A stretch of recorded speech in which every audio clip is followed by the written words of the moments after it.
Расымен де барлық мақтау Аллах тағалаға тән. Жалғыз оны ғана мақтаймыз және бір өзінен ғана жәрдем тілейміз.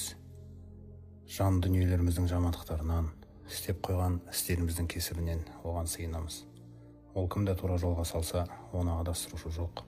Ал кімді адастырса, оны тура жолға салушы жоқ.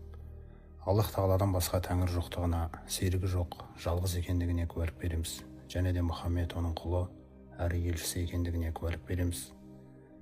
Сондай-ақ ардақты пайғамбарымызға Аллах тағаланың салауатын, сәлемін, рахымын, берекелерін тілейміз. Және де оның әулетіне, сахабаларына, және де солардың жолымен, ихсанмен ергендерге. Ассаламу алейкум ва рахматуллахи ва баракату. Құрметті жамағат, біз сіздермен Рамазан айының тәрбиесіндеміз. Аллах тағала бәрімізге пайдалы білім нәсіп етсін. Бүгінгі сұхбатымызда біз Рамазан бұл тақуалық айы деген тақырыпта сөйлейміз. Себебі Аллах тағала осы Рамазан айымен байланысты оразасына қатысты түсірген аяттары Бақара сүресінде 183, 184, 185, 186, 187 аяттар. Осы аяттардың әуелгісі 183 аятпен, ең соңғысы 187 аяттың соңында тақуалық деген тақырыпты қозғаған. Олай болса, бұл Рамазан айы тақуалық айы дегенге соны білдіреді. Бірінші аятқа назар аударайық. Аузу биллахи минаш шайтанир ражим. Я айюхаллазина аману кутиба алейкумус сияму кама кутиба алаллазина мин qablikum лааллакум таттақун. Яғни Алла тағала неден бастады? Ей иман келтіргендер. Иман деген сөзге назар аударыңыздар. Яғни иман дегенде біздің ең әуелі осы Құраннан, пайғамбарымыздың өмірінен, хадистерінен үйренген нәрсеміз иманның тазалығы. Яғни Алла тағаланың өзіне ғана құлшылық қыламыз, Алла тағаланың өзіне ғана сыйынамыз, Алла тағаланың өзінен ғана жәрдем тілейміз. Құрбандық шалатын болсақ, Алла тағалаға арнап құлшылық ниетімен құрбандық шаламыз. Ант ететін болсақ та, тек қана Аллахтың атымен ант етеміз. Яғни бұл иманның тазалығы, Алла тағалаға біздің жүректерімізде қосылатын ешқандай серік жоқ. Бір Аллаға арналған иман. Осы иманның тазалығы. Енді осы иманның үстіне Алла тағала келесі білімін әкеп түсіреді. Ол білім қалай келеді? Ол білім көбінесе Құранда иман келтіргендер деген сөзден кейін Алла тағала не бір нәрсені бізге алыңдар дейді қазір, не бір нәрсені қойыңдар дейді, тастаңдар. Алла тағаланың білімі нені білдіреді екен? Алыңдар, қойыңдар. Біздің бақытымыз осы жерде тұр екен. Міне осы айда Рамазан оразасына байланысты түсірген аятында нені ал деп жатыр бізге? Иман келтіргендер, бұрынғыларға парыз етілгендей, сендерге де ораза парыз етіліп жазылды. Рамазанның парыздығын қабыл алыңдар дейді бізге. Міне иманыңның үстіне осыны қабылда дейді. Рамазан оразасын, толық бір ай бойы оразасын ұстау парызын менің білімім осылай шешті дейді Алла тағала, осы білімімді ал дейді. Алла тағаланың осы білімін біз алғаннан кейін, осыны алуымыз және де осы айдың оразасын атқаруымыз арқылы біз нені білдіреміз?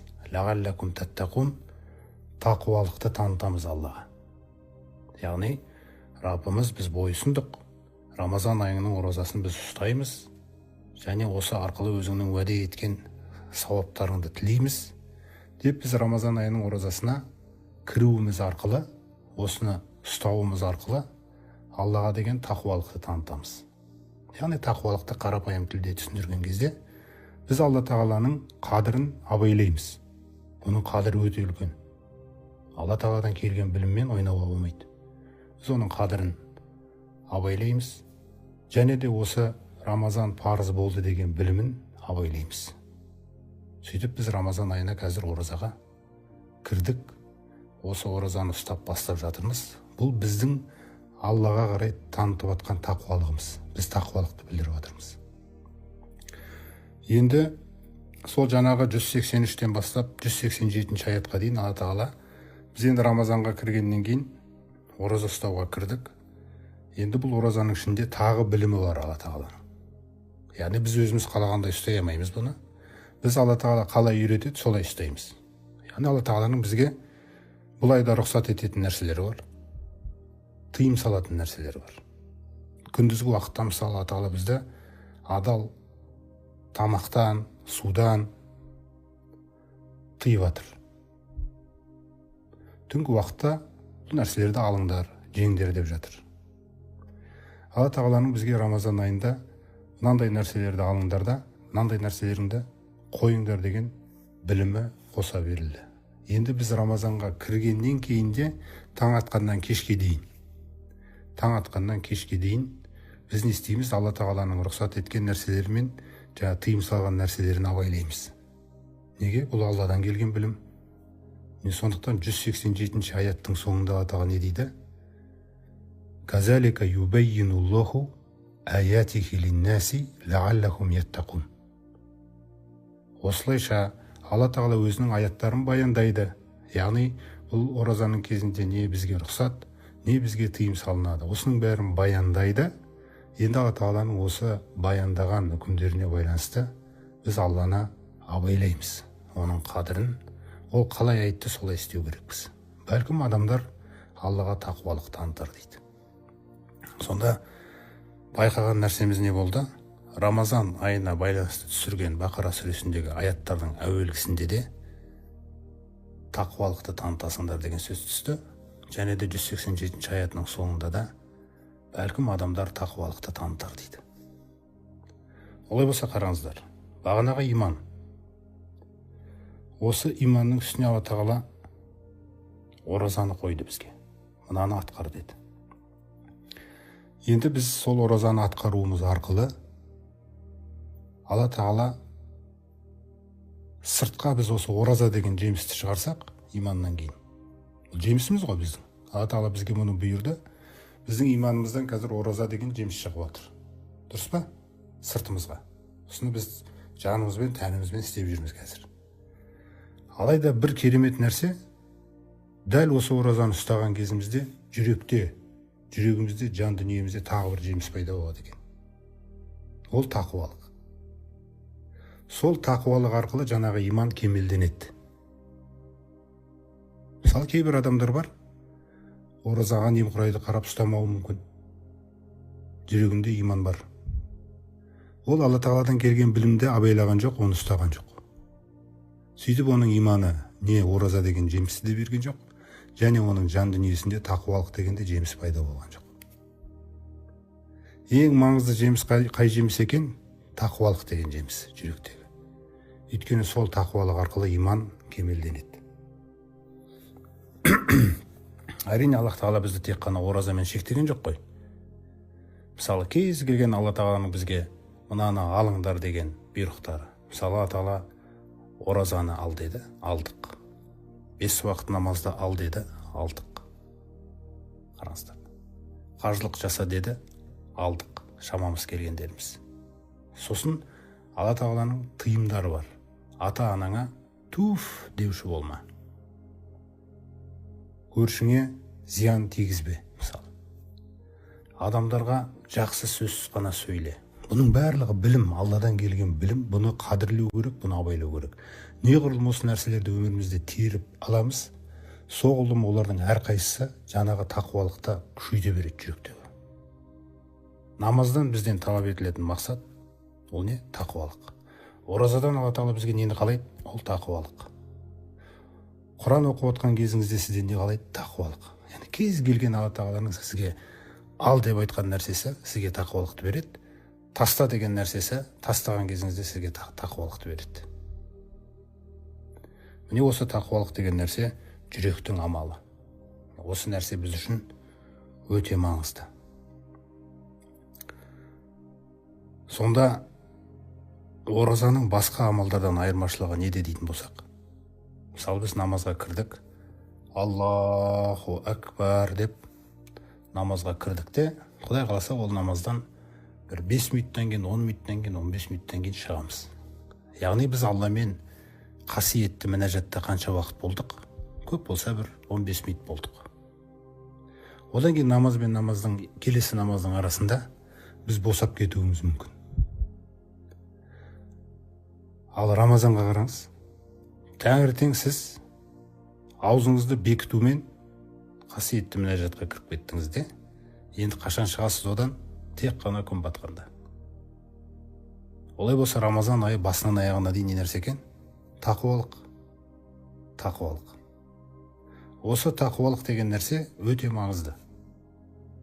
Мысалы, Алла Тағала Хашр сүресінде бізге қалай үйретеді? Аузу биллахи минаш шайтанир раджим. Я айюхаллазина аману тақулла. Ей иман келтіргендер, деді міне қайтадан. Алладан абайлаңдар. Алланы абайлаңдар, қадірін, білімін. Яғни тақуалықты алыңдар деді бізге. Сөйтіп, «Вәл танзур нәфсун мә қаддамат лиғат». Әрбір жан қарасын ертеңгі күніне не дайындағанына дейді. Ертең өлім сәті келетін күн, өлім періштесі келетін күнге, Алламен кездесетін қиямет күніне не дайындағанына қарасын дейді. Сосын қайтадан айтады: «Ваттақулла». Алладан абайлаңдар, қорқыңдар, сақсыныңдар, қадірлеңдер деген мағыналар. Инналлаха хабирун бима таъмалун. Олай болса, бұл тақуалық деген нәрсе даму үстінде дами беретін қасиет екен. Алламен жолығатын күнге дейін бұл не істей беру керек екен? Дами беру керек. Сол аяттың сырына қараңдаршы. Ей иман келтіргендер, Алладан абайлаңдар деді. Сосын әркім ертеңгі күннен не істегеніне қарасын деді. Бұны кәдімгі тілмен түсіндірген кезде әркім өзіне есеп жүргізсін. Есептесін өзі. Тағы да жақынырақ айтқан кезде Алла Тағаланы абайлаңдар деген сөзі, өйткені Алла Тағала бізге қандай сипаттарын таныстырды Құранда? Самиғ, мен бәрін естушімін деді. Басир, мен бәрін көріп тұрмын деді. Алимун, бизати суду, мен сендердің көкіректеріңдегі ниет пиғылдарының бәрін білушімін деді. Рақибун, мен сендерді бақылап тұрмын деді. Яғни олай болса, біз Алла Тағаланың назарында ап-ашық. Ол күллісін біледі.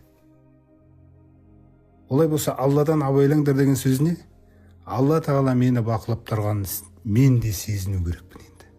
Сөйлейтін кезімде Алла Тағаланың естуші екендігі есіме түседі. Дұрыс, жаңағы айтайын деген сөзім Аллаға ұнамайтын болса сөйлемей қаламын. Бір нәрсені істейін деп жатып, Алла Тағала көріп тұр, ұнамайтын болса істемей қаламын. Соқтан Алланы абайлау деген нәрсене, өйткені Алла Тағала сізді көріп тұр, естіп тұр, біліп тұр, бақылап тұр. Осы Алла Тағаланың бақылап тұрғандығын сезіну деген қасиет, сезіну қасиеті, жаңағы әркім ертеңгі күніне не істегеніне қарасын деген мағынамен байланысып жатыр. Сондықтан тақуалықты екі рет айтты бұл аятта, қараңыз. Алладан қорқыңдар деді. Ортасына нені қойды? Бақылауды қойды. Қашан біз осы Алла Тағаланың бақылап тұрғандығын, естуші екендігін, көруші екендігін есімізден шығармаймыз, соғұрлым тақуалық дами береді екен. Сондықтан тақуалық деген нәрсе ол осы айда ерекше түрде жасалу керек. Таңертеңнен кешке дейін адам осындай күйде жүргендіктен пайғамбарымыз саллаллаху алейхи вассалам бізге мынандай хадиси құдсиді сыйлап отыр. Соған назар аударайық. Абу Хурайрадан жеткен риуаятта Аллах Тағаланың елшісі айтады: Аллах Тағала былай деп айтты дейді. Күллі амали ибни адам лаху. Адам баласының күллі жасап жүрген амалы өзіне арналады дейді. Өз үшін дейді ол. Илля саума, тек қана оразаны айтпағанда дейді. Фаиннаху ли, расымен де ораза мен үшін дейді. Қараңыздар. Өйткені былай қарасаңыз күллі амалды адам кім үшін жасайды негізі? Адам өз үшін жасайды ғой. Өзінің ақырет үшін жасайды. Алланың қасындағы үлкен сауапқа елену үшін. Және ол амалдардың күллісін Алла тағаланың разылығын іздеп жасайды ғой. Алайда Аллах тағала бұл жерде оразаны ерекшелеп тұрып бүкіл амалдардан, намазыңнан да, қажылығыңнан да, зекетіңнен де, күллі амалдардан оразаны не істеп жатыр? Ерекшелеп тұр. Неге? Өйткені таңертеңнен кешке дейін сен тақуалықта болдың. Таңертеңнен кешке дейін сенің тек қана сен тамақтан, судан ораза ұстаған жоқсың. Сен сөйлейтін сөзіңді күнделікті сөйлей алмадың. Өйткені Алла тағала естуші. Сенің тұла бойың ораза ұстады. Не сол себепті Алла тағала оның сырын білдіріп айтады. Ва ана ажзи бихи. Ораза мен үшін, және оразаның сыйақысын мен өзім беремін дейді. Негізінде ол күллі амалдыкінде беруші Алла тағала. Бұл жерде қандай сыр жатыр дейтін болсаңыз, күллі амали ибн адам, адам баласының күллі амалына сауап жазылған кезде, юдоғафул хасанату ғашру амсалиха. Ең азы дегенде, оның бір амалына 10 есе сауап жазылады екен. Егер ол тағы да әдемілеп атқарған болса, иля сабаға мияти дағифин. Бір амалы үшін 700 есе жазады екен. Яғни біреу бір намаз атқарған болса, 10 намаздың сауабы жазылады екен. Кімге қаласа 700 намаз атқарды деп жазады екен. Бірақ намазына. Ал оразаға бұлай істемейді екен. Оразаға Алла тағаланың сауабы шексіз кетеді екен.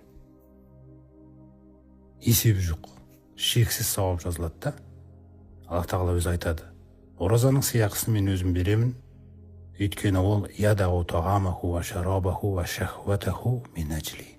Өйткені ол осы күні өзіне адал бола тұра, тамағын да, суын да, және де құмарлығын да мен үшін тастады ғой дейді. Мен үшін істеткен жоқ дейді мүлде. Таңертеңнен кешке дейін менің білімімді қадірлеп, бағалап, абайлап, қастерлеп жүрді дейді. Иптиға мардати, тек қана менің разылығымды іздеді дейді. Таңертеңнен кешке дейін. Мен сондықтан оразаның сауабы, оны мен өзім берем дейді. Өзім берем деген нәрсесі шексіз сауап жазылады. Есебі жоқ оның. Ал басқа амалдарға 10 еседен бастап 700 есеге дейін жазылады екен. Өйткені басқа амалдарды қарайтын болсаңыз, жаңағындай намаздың өзіне 10 минут, 15 минут алған шығар мүмкін.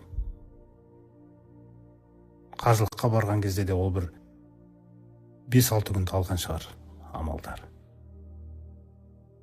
Алайда ораза бір ай бойы таңертеңнен кешке дейін сен өзіңді Аллаға бердің. Раббым, міне мені тәрбиеле, мен қабылдадым, мойындадым сенің біліміңді, кішірейемін, міне мен Рамазаныңа сенің кірдім деп, бір ай бойы сен өзіңе адал болған тамақтан, судан, шахаватыңнан тыйыласың. Көздегенің тек қана Алла тағаланың разылығы. Сондықтан оразаның артықшылығын байқадыңдар ма? Сондықтан біз ұстап жүрген оразаның пайдасы, негізгі мақсаты не болып тұр? Тақуалыққа қол жеткізу болып тұр да. Тақуалыққа қол жеткізу. Ал тақуалық пен жәннат екеуі бір-бір үшін жаралған нәрсе. Жәннат пен тақуалық бір-бірі үшін жаралған. Тақуалықты неғұрлым дамыттық, соғұрлым жәннатың зор болады. Тақуалығыңа байланысты Алла тағала сол жәннатты сіз істегеннен артық сауабымен дайындайды. Сондықтан осы айдың ішінде біз осы тақуалық деген нәрсеге назар аудару керекпіз. Таңертеңнен кешке дейін тек қана су мен тамақтан тыйылып, бірақ кешегі мінездеріміз, кешегі сөздеріміз баяғы жартас, сол жартас болып шығып тұрсақ ауызашардан кейін. Онда біздің мойнымыздан жалпы бір парыз түсті, Алла қабыл етсін деген ниеттеміз мысалы. Алайда ол ораза маған жүрегімде жеміс шығармады. Иманым ораза деген жемісті шығарғанмен, оразам жүрегімде тақуалық деген жемісті шығара алмады. Өйткені тақуалық деген жемістің шығуы ертеңгі күніңнің бүгінгі күнге ұқсамауы, сәл өзгешелік болуы. Тіпті адамдар бір-біріне үйіңізде өздеріңіз отбасы мүшелерінде қарап, кімнің мінезі кешегінде емесе, бүгін кішкене басқашылау болып отыр дегендей. Бұрын артық күлуші еді, қазір көп күлмейтін сияқты. Бұрын ұрса беруші еді, қазір әр нәрсеге жеңіл қарайтын болыпты. Неге? Өйткені тақуалық дамып келеді жүректе. Тақуалық дамып келеді. Міне, құрметті жамағат, сондықтан иман тазалығы ол сол таухид, және де жан тазалығы ол тақуалық. Осы екі қасиет жеке адам үшін де, отбасы үшін де, ел үшін де өте маңызды. Алла тағала күллі берекесін, көктер мен жердің берекелерін осы екі қасиет болған жерге түсіре береді. Иманның тазалығынан кейін екінші орында тұрған нәрсе және иманның жан дүниедегі негізгі жемісі, негізгі жүректің амалы осы жан тазалығы. Міне сол жан тазалығының үстіне кейін Құран мен сүннет үйретіледі. Аллах тағала бізге керемет пайғамбарын жіберді, және де сол пайғамбарын бізге саллаллаху алейхи уассалам жібергенде жалпы үш мақсатты, яғни пайғамбарымыздың жалпы үш мақсат міндетпен жіберілгендігін баяндайды. Бақара сүресінің 151 аятында, сосын Али Имран сүресінің 164 аятында, және де Жұма сүресінің 2-ші, 3-ші, 4-ші аяттарында. Міне сол пайғамбарымыздың бізге қарай жіберілудегі жалпы негізгі жинақы, ықшамдап айтқандағы жалпы негізгі үш мақсат міндеті аятта нақты көрсетілген. Мысалы Бақара сүресінде Аузу биллахи минаш шайтанир раджим. Кама арсална фикум расулан минкум ятлу алейкум аятина ва юзаккикум ва юаллимукумул китаба вал хикмата ва юаллимукум ма лам такуну та'ламуна фазкуруни азкуркум вашкурули ва ла такфурун. Сендерге біздің аяттарымызды оқуы үшін, және де сендерді тазартуы үшін, және де сендерге кітап пен даналықты, яғни Құран мен сүннетті үйретуі үшін, және де бұған дейін білмеген нәрселеріңді үйретуі үшін, өз араларыңнан таңдап, сендердің іштеріңе елшіні жібергеніміз үшін мені еске алыңдар, мен де сендерді еске аламын, және де маған шүкір етіңдер де шүкірсіздік қылмаңдар дейді. Міне дәл осылай Жұма сүресіндегі аятта да, Али Имран сүресінде де осы пайғамбарымыздың жіберілудегі жалпы үш мақсат міндеті баяндалған бізге қарай. Бірінші мақсат міндеті ол бізге Аллах тағаланың аяттарын оқиды. Яғни бұл аяттар арқылы бізде білім пайда болады. Сол білімді бізге үйретуі арқылы екінші мақсат міндеті бізді тазартады. Иманның тазалығын үйретіп, санамызды тазартады. Тақуалықты үйретіп, жанымызды тазартады. Және де Құран мен сүннетті үйретіп, оның ішіндегі үкімдеріне сай өмір сүруімізді үйретеді. Міне бізде көбінесе иманның тазалығын үйренгеннен кейін біз жаңағы жанымыз тазаланбай жатып тақуалық деген нәрсеге немқұрайды қарауымызбен кейде жаңа Құран мен сүннетке көшіп кетеміз. Үшінші орында тұрған мақсат міндетке. Сөйтіп Құран мен сүннетті үйренуге тырысамыз, оны біреуге үйретуге тырысамыз, алайда оның алдындағы тақуалық деген нәрсе, жан тазалығы нашар. Сондықтан ол нашар болғандықтан біз жаңағы Құран мен сүннетті үйренуіміз арқылы немесе біреуге үйретпекші болып жатқан кезде оның бәрібір берекесі бола бермейді. Өйткені берекені Алла Тағала осы тақуалыққа салған. Кешегі мысалы имам Абу Ханифа, имам Малик, имам Шафиғи, имам Ахмад, Алла Тағала ол кісілерді рахымына бөлесін. Міне бұлардың барлығы ең әуелі иман тазалығы мен жан тазалығы деген іргетасқа қаланған адамдар. Бұлар алдымен тақуа болған, сосын барып фақих болған. Тақуа болған, сосын барып мұхаддис болған. Тақуа болған, сосын барып үйретуші ғалым болған. Бізде көбінесе біз фақихпыз, тақуалық деген іргетасы әлі қалыптаспаған. Мұхаддис болуымыз мүмкін, хадисті сүйіп, бірақ тақуалық деген іргетасы қалыптаспаған. Міне сондықтан біз Құран мен сүннетті үйреткен кезде көбінесе береке жұқпайды. Өйткені тақуалыққа негізделу арқылы Алла береке бергендіктен біз Құран мен сүннетті үйретіп жатқан кезде ол білім берекесімен, пайдасымен беріледі шәкірттерге. Ал енді жаңағы нәрсе жан тазалығы болмаса, біз көбінесе Құран мен сүннетті үйреткен кезде біз оны таласымен бірге үйретеміз. Сөйтіп былай қарап тұрсаң, бізде береке жұқтыратын нәрсе емес, талас жұқтыратын нәрсе болып кетуі мүмкін.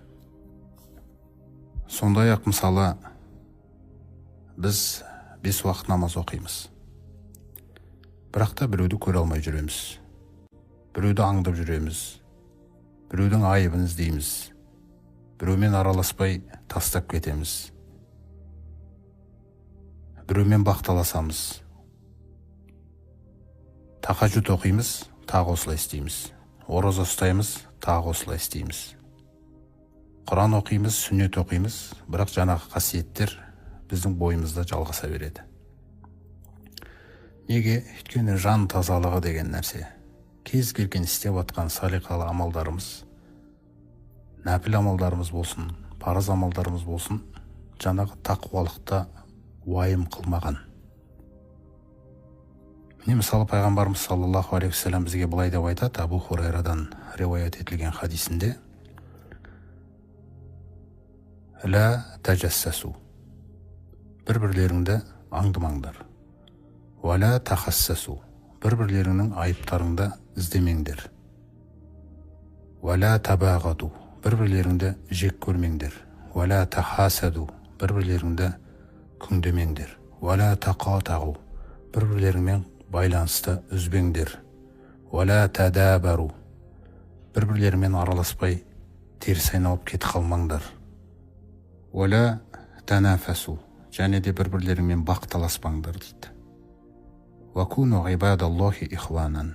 Ей Алланың құлдары, бауыр болыңдар дейді. Мына бауыр болу үшін, құрметті жамағат, бір-біріңе дос, бауыр, жанашыр болу үшін жан тазалығы қажет. Жаңағы тақуалық. Әл-муслиму ахул муслим. Мұсылман мұсылманның бауыры дейді пайғамбарымыз саллаллаху алейхи ва саллям. Ла язлимуху, ва ла яхзулуху, ва ла яхқуруху. Мұсылман мұсылманның бауыры, ол ешқашан оған әділетсіздік жасамайды, ол ешқашан оны жәрдемсіз тастамайды, ол ешқашан оны менсінбейді. Міне бұл нәрсенің айтылып отқан себебі жаңағы біздің жанымыздың тазалығы оқып тұрған тахаджудымызда, немесе ұстап жүрген оразамызда, немесе оқып атқан нәпіл намазымызда, немесе оқып жатқан Құран оқып атқан кезімізде емес. Өйткені ол иманның жемістері. Олар иманның жемістері. Алайда жаңағы құлшылықтарымыздың бәрі жан тазалығын, яғни тақуалық деген жемісті бере алмай жатыр. Сол себептен пайғамбарымыз саллаллаху алейхи вассалам бізге түсіндіріп айтып отыр. Ат-тақуа хахуна дейді. Жаңағы хадисінің соңғы жағында ат-тақуа хахуна деп пайғамбарымыз өзінің кеудесін көрсетіп, тақуалық мұнда деп жүрегінің тұсын көрсетіп, 3 рет айтты дейді осыны. Тақуалық мұнда, тақуалық мұнда, тақуалық мұнда. Яғни жан тазалығы деген мұнда. Ана оқып жатқан тахаджудыңда емес. Ол иманның жемісі. Бірақ ол тахаджудтан кейін сен әлі жек көріп тұрсың, әлі көре алмай тұрсың. Ораза ұстадың, кешке ауыз аштың, әлі бір туысқаныңда араласпайсың. Сонда не ол? Міне сол құлшылықтармен біз кейде алданып кетеміз. Себебі біз жан тазалығынан бұрын жаңағындай нәпіл амалдар, сүннет амалдарды үйренгенбізде сол нәрселерді істеуге тырысамыз. Бірақ жан тазалығы әлі де жүректе қалыптаспай жатыр. Міне сондықтан да пайғамбарымыз саллаллаху алейхи вассалам бізге былай деп айтады. Абу Хурайрадан жеткен риуаятта: "Мән лам яда қаула зури вәл жахла вәл ғамала бихи". Кімде-кім жалған сөйлеуді, надандықты, яғни надандық бір қылықты, және де соны іске асыруды, осындай қасиеттерін тастамайтын болса, фәлә хаджата лиллахи, Алла тағалаға әсте қажет емес, фи ән ядаға тұғамаху ва шарабаху, оның өзінің тамағы мен суынан тыйылғандығы дейді. Міне құрметті жамағат, сондықтан біздің осы Рамазан айында өте қатты көңіл бөлуіміз қажетті уайымдайтын екі қасиет, ол осы иманның тазалығы мен жанның тазалығы. Яғни иман мен тақуалық осы екі қасиеттің арасында, біз өмір сүру керекпіз. Кезінде пайғамбарымыз саллаллаху алейхи вассаламнан сұралған кезде: "Айюн наси афдалу", адамдардың қайсысы абзал деген кезде: "Әл-муъмину байна әл-каримейни" дейді. Жалпы екі керемет қасиеттің арасында жүрген муъмин дейді. Осы екі керемет қасиет ол енді әртүрлі түрде түсіндіріліп жатады ғұламалар тарапынан. Бірақ жалпы алған кезде күллі амалдардың сәні мен мәні иман мен тақуалыққа негізделгендіктен, мұсылман осы иман тазалығы мен жан тазалығының арасында өмір сүру керек. Күллі алып жатқан біліміміздің барлығы осы мақсатты көздеу керек. Күллі жасап жатқан құлшылықтарымыздың барлығы осы мақсатты көздеу керек. Себебі Аллах тағала Әл-Маида сүресінде айтқанындай: "Иннама ятақаббалуллаху минал муттақин". Расымен де Аллах тағала тек қана тақуалардан қабыл етеді дейді. Абдулла ибн Масуд радиаллаху анху сол кісінің айтқан өсиеті бойынша: "Лайсал илму бикасрати риуая". Білім деген нәрсе көп риуаятпен бағаланбайды дейді. Яғни көп риуаят білуіңізбен, Құран мен сүннетті білуіңізбен, "Валакиннал илма биттақуа" дейді. Алайда білім тақуалықпен бағаланады дейді. Әрбір үйренген бір аятың, бір хадисің болсын, егер де ол жүрегімізге тақуалық деген жемісті шығарса, онда мақсат жүзеге асты. Міне осы тақуалық деген нәрсе өте маңызды болғандықтан, Аллах тағала бізге осы Рамазанды бір ай уақыт тәрбие мектебі қылып тұр ғой. Өйткені бұл бір күнде, 2-3 күнде жүзеге асатын нәрсе емес. Алла тағала сол үшін бізді өзіміздің нәпсімізбен жеке қалдырып, күллі шайтан атауларда кісендеп, жәннаттың есіктерін ашып қойып, тозақтың есіктерін жауып қойып, жан-жақты енді бізді көмектесіп тұр қазір. Тек қана осы күрес керек. Өз жанымызбен өзіміз арпаласып, осы айдың ішінде тілімізді, мінезімізді, жүріс-тұрысымызды, қарым-қатынастарымызды, ойымызды біреулерге байланысты күллісін тазарту керекпіз біз. Өйткені егерде шын мәнінде біз Алланың разылығын іздеген болсақ, Алладан абайлайтын болсақ, біз уайымдаймыз бұл нәрсені. Ал енді бұны уайымдайтын болсақ, Алла тағала муъминнің уайымын жәрдемсіз қалдырмайды, ол жоймайды ондай уайымын, керісінше көмектеседі. Міне осы сәтте пайғамбарымыздың дұғасы есімізге түседі. Сол дұғамен тәмамдаймыз. Пайғамбарымыз саллаллаху алейхи вассалам былай деп тілейтін Раббысынан: Аллахумма ати нәфси тақуаха. Я Аллахым, менің жаныма тақуалығын бере көр. Ва заккиха, және де оны тазарта көр. Анта хойрун мән заккаха, оны тазартушылардың ең хайырлысы сенсің. Яғни сенен басқа ешкім тазарта алмайды оны. Анта валиюха ва мауляха, оның досы да, адалы, қамқоршысы және де қожайыны бір өзіңсің. Дегеніндей, Рамазан айы бойы 5 уақыт намазымызда, тахаджудтерімізде, ауыз ашатын кездерімізде осы дұғаны көбірек айтумен болайық, уайымдайық, сөйтіп Алла Тағаладан дұғамызға жауап беруін үміт етейік.